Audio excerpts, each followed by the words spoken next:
tanggal derajat. Indung tungku rahayu. Rahayu itu lebih kepada karahayuan. Kalau diartikan dalam bahasa Indonesia, indung itu sebagai penentu kesejahteraan. Karena di dalamnya ada pengayoman dan lain sebagainya. Bapak tangkal derajat.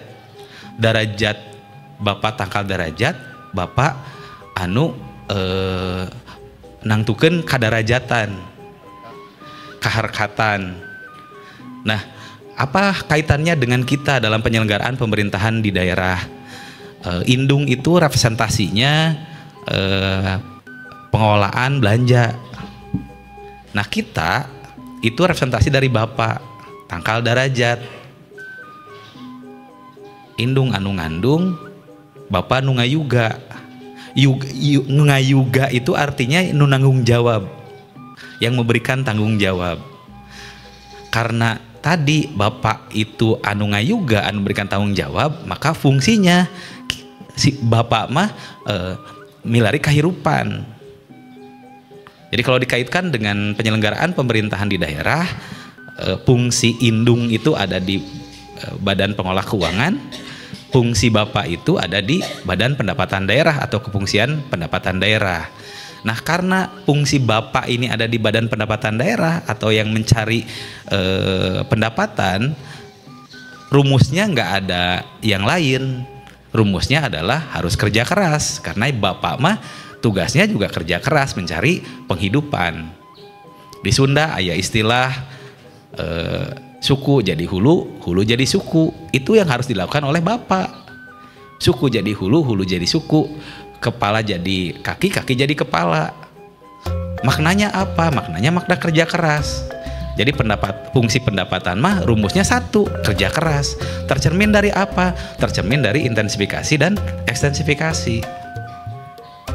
Saya paham betul Bapak Ibu kondisi yang hari ini sedang dihadapi oleh Bapak Ibu, terutama para kepala Bapenda atau Kefungsian Pendapatan di kabupaten kota. Dan kami juga sama menghadapi situasi yang sama. Kita 27 kabupaten kota ini sekarang kepala daerahnya baru semua. Baru semua. DPRD-nya juga baru, rata-rata banyak yang barunya juga. Artinya pimpinan-pimpinan kita punya semangat yang baru, dengan visi yang baru, punya etos juga yang baru, termasuk DPRD-nya juga punya etos dan semangat yang baru. Nah, tantangannya apa? Pasti tuntutan terhadap pendapatan sangat tinggi, yakin saya. Kami juga sama di Pemprov juga mengalami hal yang sama.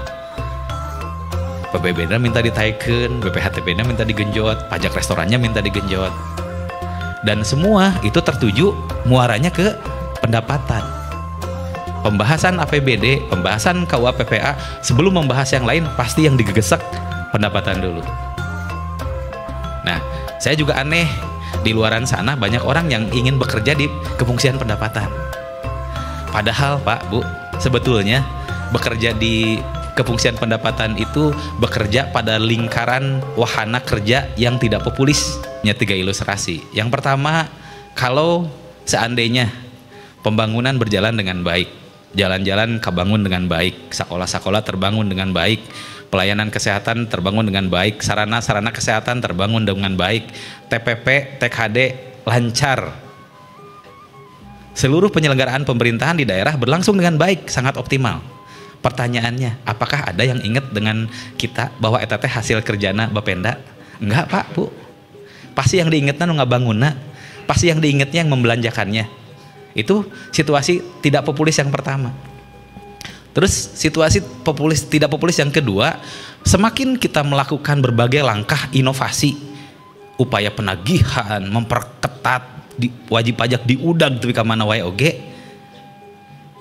Seperti sekarang kita melakukan operasi gabungan pajak kendaraan bermotor, tiap kendaraan dicegatan. Kita melakukan berbagai aktivitas inovasi kefungsian pendapatan. Pada saat yang sama kita juga dihadapkan dengan situasi yang kita dicerca banyak orang, tidak disukai orang. Karena nggak ada Pak di dunia ini orang yang dengan sukarela membayar pajak Pak, Bu. Itu situasi yang tidak populis yang kedua. Ada lagi situasi tidak populis yang ketiga. Ini kebalikan dari yang pertama. jalan garoreng, sekolah garoreng, TKD, TPP telat, penyelenggaraan pelayanan pemerintahan tidak berjalan dengan baik karena apa? Karena anggarannya defisit besar misalkan, atau terjadi amit-amit terjadi gagal bayar. Maka yang akan jadi penyebab yang dituduh sebagai penyebab utama itu terjadi, seluruh telunjuk itu menunjuk pada kita, kefungsian pendapatan. Makanya kalau saya sih sering menganalogikan bekerja di pendapatan ini seperti bekerja di bank, Pak. Bapak Ibu kepala Bapenda kabupaten kota itu seperti kepala cabang bank yang terdekat, mungkin kepala cabang bank Jabar lah. Persis sama. Katingali di luar mah juga nu gagah, Pak. Baju para lente, marake dasi. Orang di luar beranggapan, oh kepala bank pasti duitnya seueur, artosna seueur. Tapi di luar sana itu ternyata banyak pegawai bank yang akhirnya resign sebelum waktunya, mengundurkan diri. Karena apa? Nggak kuat dengan target. Jadi bekerja di pendapatan itu kalau nggak kuat dengan tekanan target, ya sudahlah. Kan Bapak Ibu sering mendengar tuh banyak pegawai bank yang sebelum waktunya pensiun sudah keluar. Kalau bicara salary pasti lebih besar dibanding yang lain. Tetapi lagi-lagi tekanannya juga luar biasa. Nah, di fungsi pendapatan juga sama. Saya yakinlah bulan Oktober, bulan November, bulan Desember itu bukan bulan-bulan yang nyaman. Yang punya dashboard itu pasti selalu hudang sare ningali dashboard. Aduh, restoran ya geuning can sakieu persen. Lamun teu kacapai, di depan sudah terlihat nih. Januari, Februari, Maret kudu ngajelaskeun kumaha ieu ka BPK. Rapat di dewan, apa nih reasoningna? Naon ieu kacapai? Bukankah itu situasi yang nggak nyaman sebetulnya? Nah, tetapi walaupun demikian, ini adalah amanah yang harus kita emban, yang sudah diamanahkan pimpinan kepada kita semua. Mungkin karena kita diamanahkan di situ juga bukan tanpa alasan pimpinan menunjuk kita di sana.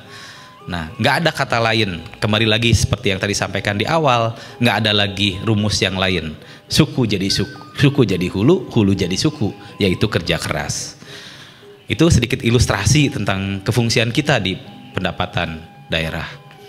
Terus selanjutnya, melalui kesempatan hari ini, punten abdi di Bapenda Provinsi Jawa Barat mengundang seluruh kefungsian pendapatan kabupaten kota berikut para kepala P3D se-Provinsi Jawa Barat. Punten mengganggu waktunya. Saya yakin juga masing-masing hari ini ada yang disibukkan dengan KUA PPA atau yang KUA PPA-nya sudah selesai. Hari ini sedang disibukkan dengan pembahasan RAPBD perubahan 2025, dan di depan juga sudah menunggu lagi ada KUA PPA murni 2026, terus kemudian pembahasan RAPBD 2026. Sambil kita berharap mudah-mudahan kondisi ekonomi nasional, regional menunjukkan situasi yang jauh lebih kondusif daripada situasi saat ini, di mana laju pertumbuhan sekarang ya tidak sesuai dengan harapan ketika dicetuskan di akhir tahun 2024, 2025 ini akan sekian persen, ternyata terkoreksi.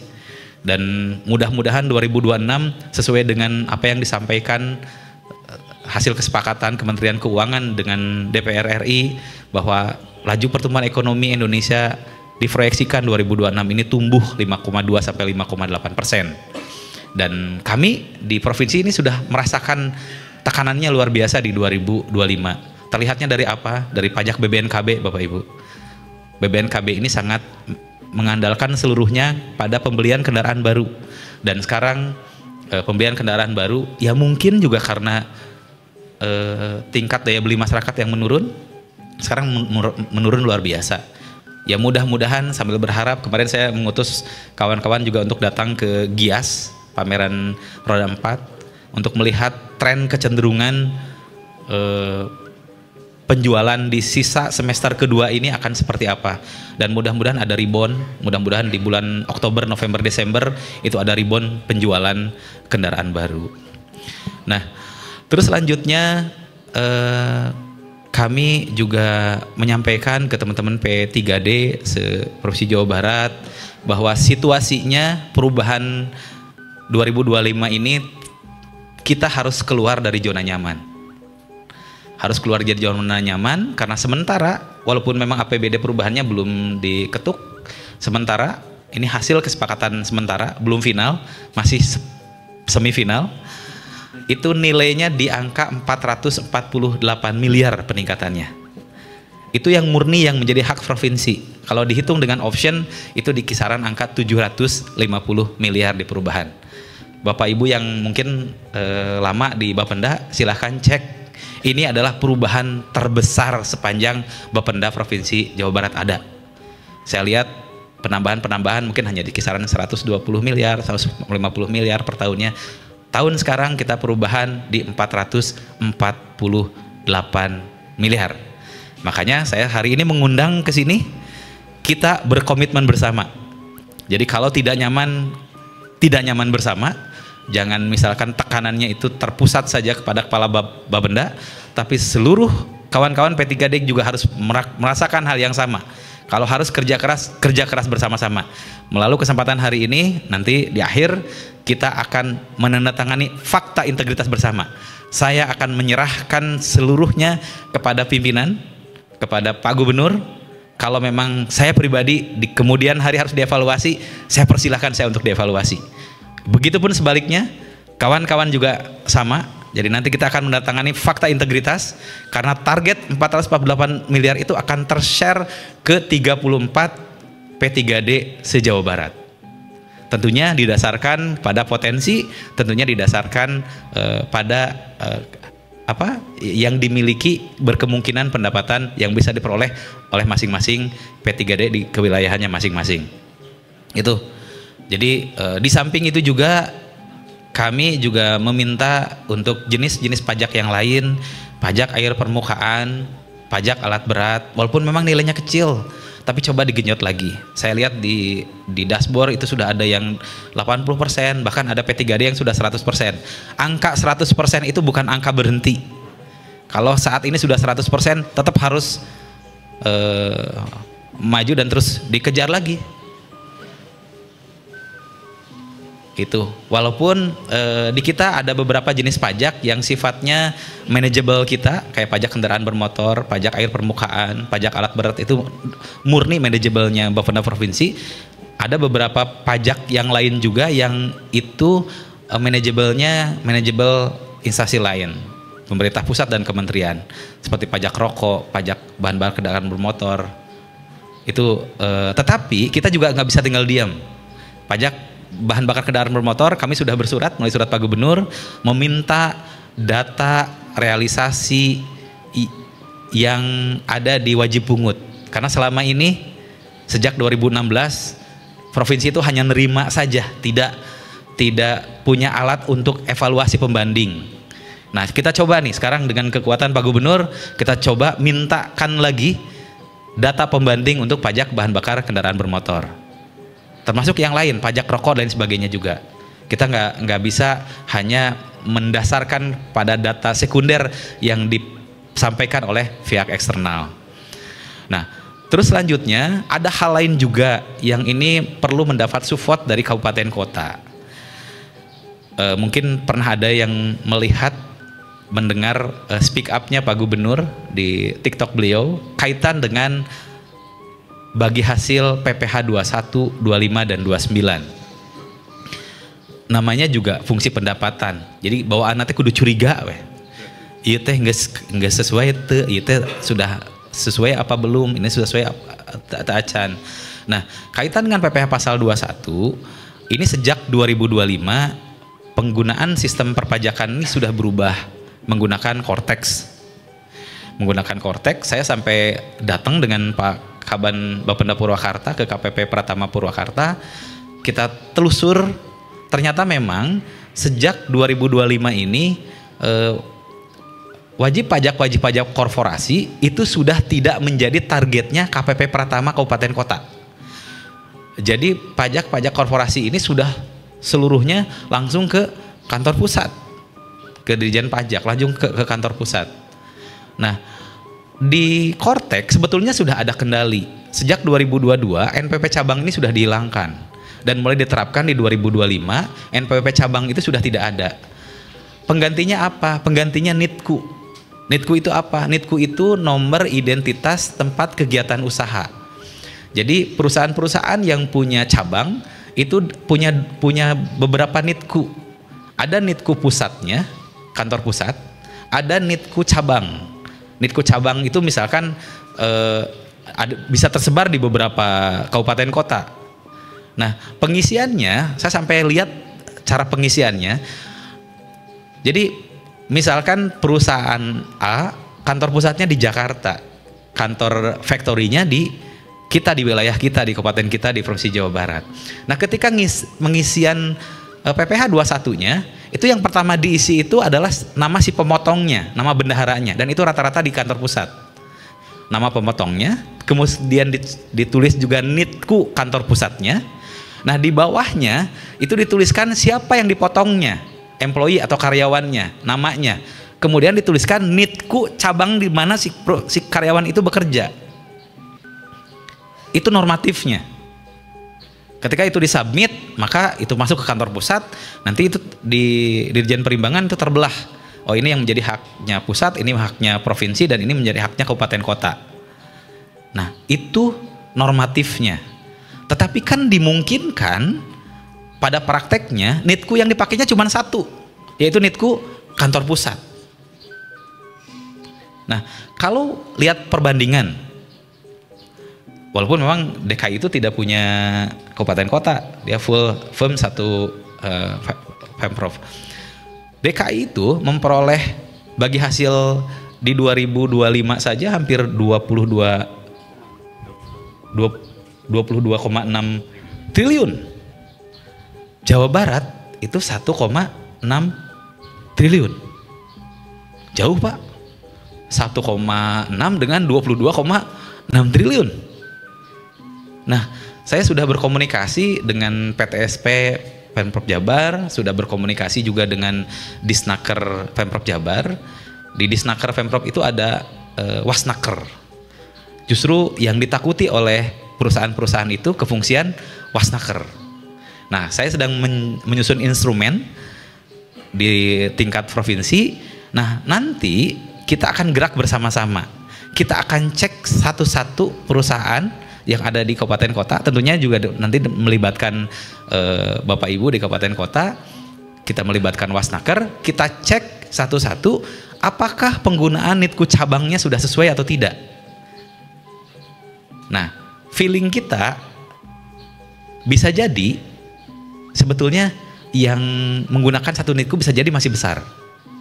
Kan bisa juga karena nggak mau riweuh, harus mengcollecting NITKU cabang, terus dari si entry juga mungkin harus beberapa kali.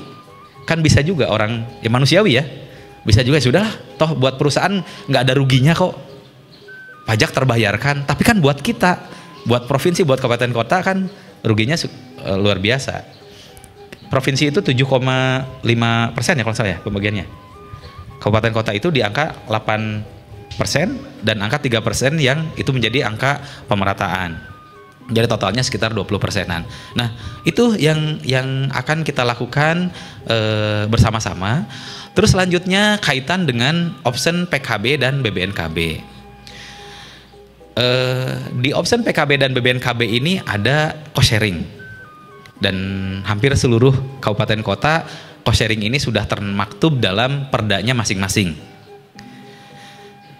Nah, di dana cost sharing ini dimungkinkan itu dilaksanakan kegiatan-kegiatan bersama-sama dalam rangka pengelolaan pemungutan pajak kendaraan bermotor.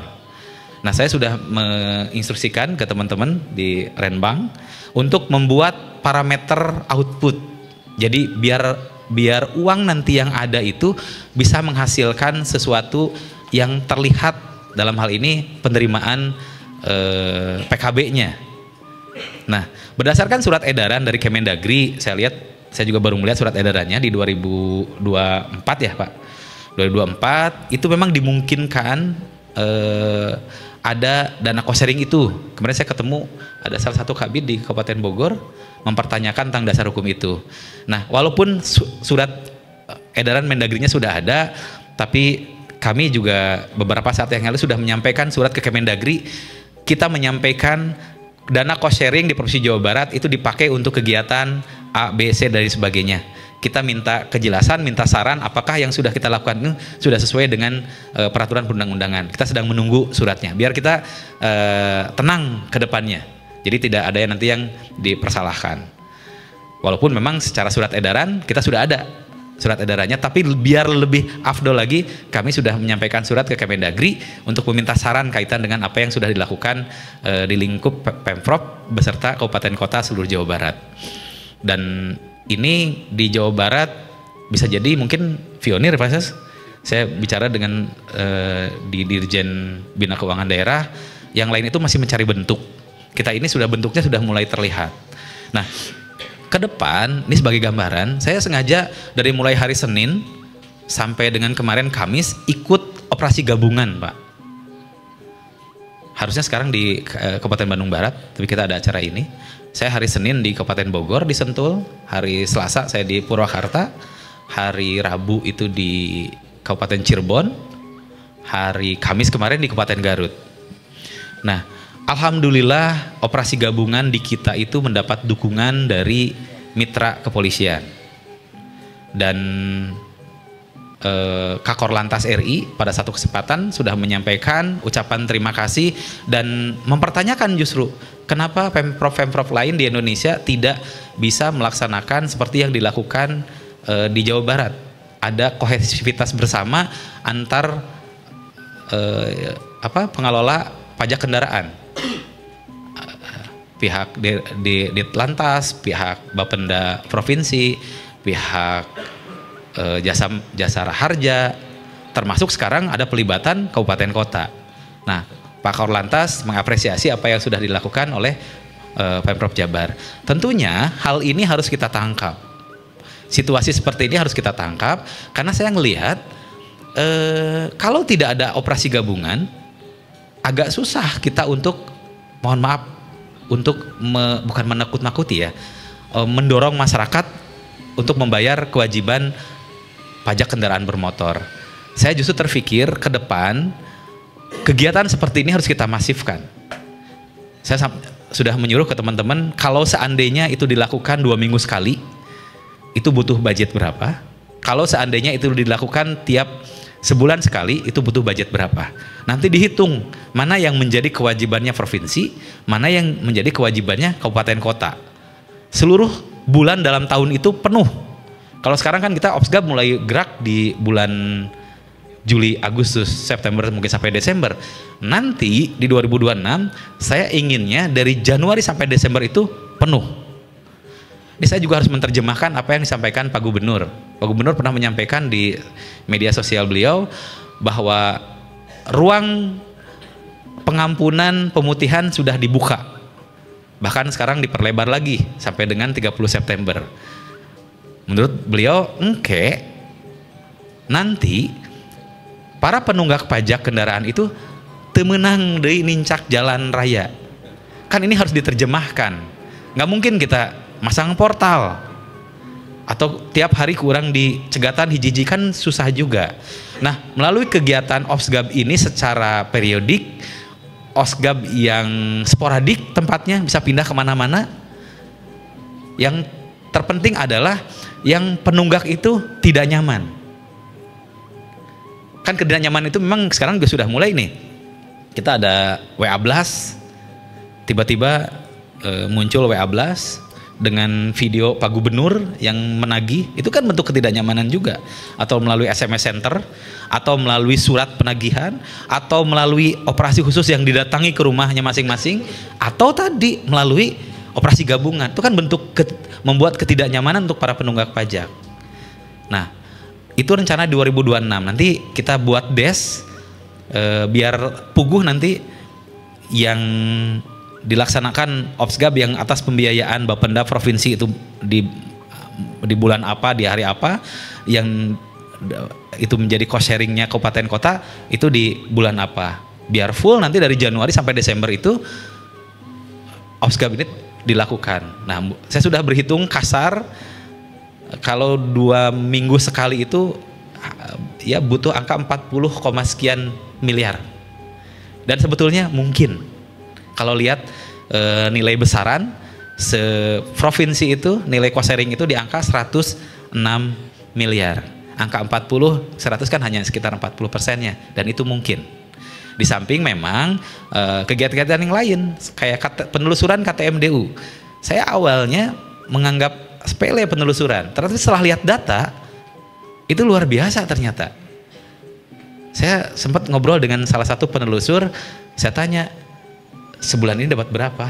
Dapat 300 wajib pajak Pak yang saya kunjungi, saya telusur. Dari 300 yang bayar berapa? 80 yang bayar. Kan lumayan. Dari yang ditelusur 300, yang bayar 80. Nah kalau ini masif, dari KTMDU yang sekarang kisarannya 4,3 jutaan, yang daluarsa sekarang nilainya jumlahnya sekitar 7 jutaan. Ini masif, provinsi bergerak, kabupaten kota bergerak. Tapi tadi saya minta di PSIP nanti pembagian objek yang akan ditelusurnya jangan sampai pacor kokod, sama provinsi didatangin, sama kabupaten kota juga didatangin. Biar yang didatangi provinsi, yang datangi provinsi, yang kabupaten kota itu beda lagi. Ini kan hal yang luar biasa bisa kita lakukan. Nah, ke depan di 2026 maupun 2025 juga saya sudah minta ke Pak Kabid Renbang output penggunaan dana cost sharing ini agar terkuantifikasi. Jadi arahnya jelas, tujuannya jelas, targetnya jelas. Nah, di 2026 harus lebih gitu lagi. Dari mulai penempatan, dari mulai pengalokasian, dari mulai bentuk kegiatan dan sebagainya. Namanya juga sinergitas, dana cost sharing sinergitas. Harus ada sinergi antara pemerintah provinsi Jawa Barat dengan seluruh kabupaten kota di Jawa Barat. Mungkin itu saja Bapak Ibu yang bisa sampaikan. Nanti setelah saya mungkin para kabid akan menyampaikan secara teknis hal-hal apa saja yang harus dilakukan di sisa semester kedua ini, dan di 2026 apa-apa saja yang harus kita lakukan secara bersama-sama antara pemerintah provinsi dengan kefungsian pendapatan di kabupaten kota. Mohon maaf apabila ada kata yang kurang berkenan, hapunten, tempatnya juga di Selasar di belakang. Abdi kaleresan teu betah di ruangan sok tiris. ID dia mah relatif ya bernafas juga relatif lebih lega, dan mudah-mudahan jauh lebih sehat di tempat yang seperti ini. Itu saja, terima kasih, hatur nuhun atas perhatian Bapak Ibu. Mohon maaf apabila ada kata yang kurang berkenan. Saya nomor saya ada di grup. Kalau memang ada hal-hal yang segera harus disampaikan, apakah itu kefungsian pendapatan atau ke Pak Gubernur kaitan dengan kefungsian pendapatan, jangan sungkan-sungkan untuk WA, menelpon. Handphone saya 1x24 jam nggak pernah mati. Ke kamar mandi pun saya tetap bawa. Ini Pak, kita kalau di Purwakarta sudah terbiasa, ke kamar mandi pun saya bawa. Tidur pun ada di atas di pinggir bantal. Jadi kalau ada hal-hal apapun, ini bukan hanya lip service. Ini benar-benar kalau memang ada yang harus segera dikoordinasikan, kami siap untuk memfasilitasi Bapak Ibu. Karena Jawa Barat ini nggak punya wilayah. Jawa Barat ini nggak punya penduduk. Kesejahteraan Jawa Barat tergantung kesejahteraannya kabupaten kota. Itu saja, terima kasih, hatur nuhun. Wallahu muwaffiq ila aqwamit thoriq, wabillahi taufiq wal hidayah. Wassalamualaikum warahmatullahi wabarakatuh.